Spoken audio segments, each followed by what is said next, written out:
Hi guys, my name is Ben from Flow Brackets, and today we've got in this beautiful Edition 1 Land Rover Defender. Now, the Edition 1 isn't that too dissimilar to the normal Defenders in terms of its number plate mounting, and today we're going to show you how to put signature plates onto the front of this car.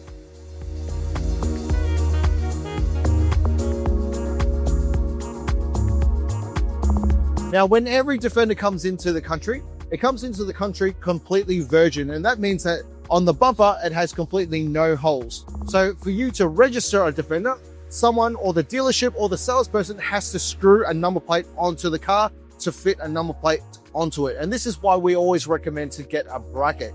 In this case, it looks pretty neat, but if you wanted to change to a smaller footprint number plate, like this customer that wants to change to a signature, the signature plate is actually smaller than the holes that are drilled into the car. And this is why we always recommend to get one of our bracket systems and drill a very central hole and attach a bracket to it, so that in the event that you do change to a smaller footprint number plate, you won't have the holes on either side. So today, we'll be taking off this number plate. I'll be plugging up these holes as neat as I can and mounting our S1 bracket for this signature plate onto the front of this car. The first thing that we're going to do is remove the number plate. I think this customer got a little bit lucky. I think they've only put in 2 holes in the top left and top right corners, and probably this screw here has not pierced the bumper.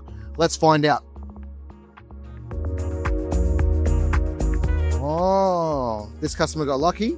They've installed it on that and that hole, and we might be able to reuse that hole.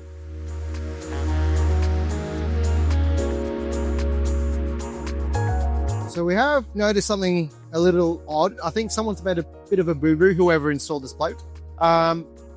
They've installed or drilled this hole on the outer of the inner holes, so this hole here, but on this side they've drilled it on the inside hole where it should normally be the outer and outer. So I think I will be reusing this hole, but I might have to drill an extra hole here so that our bracket can go on in the 210 locations, there, and we'll just plug up that hole with a screw.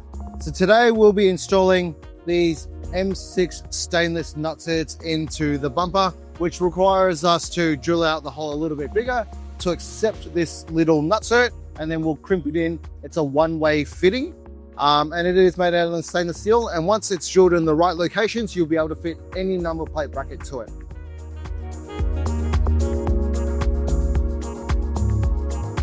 Just make sure that you're drilling out to 9mm only. If you drill larger than 9mm, the hole will be too large and the nutsert will fall inside.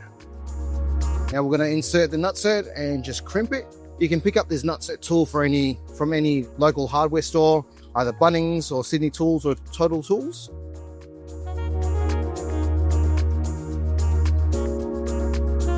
Now that we've got our M6 stainless anchors into the bar, these anchors will align to any of our brackets, so that if you would get a, for example, Slimline plate, then you can bolt our Slimline bracket to those holes. It also works with Euros. If you're getting Euros, just bolt it to any one of those. If you wanted to go higher, you could as well.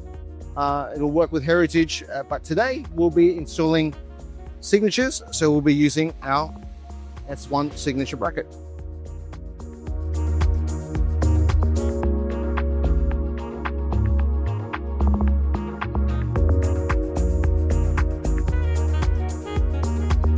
All that's left to do is clip our signature plate onto its bracket. Just pinch the snap fits on the bottom, let it click in, and then tighten the grub screws that are on the bottom, which expand the snap fit, making it very difficult or almost impossible to unclip the frame from the bracket. And that's the cleanest and most secure way to put signature plates onto a Land Rover Defender. Just remember guys, if you are thinking about going to a smaller variant number plate in the future, please consider getting a flow bracket system and mounting it in the center point so that you don't have unsightly screw holes on the outside when you do change to a smaller variant footprint. So speak to your dealer before you get your car registered to make sure that they do not put holes on either side. Try to use a central hole so that we can fit smaller number plates to it. Hope you found this video useful, and thanks for watching.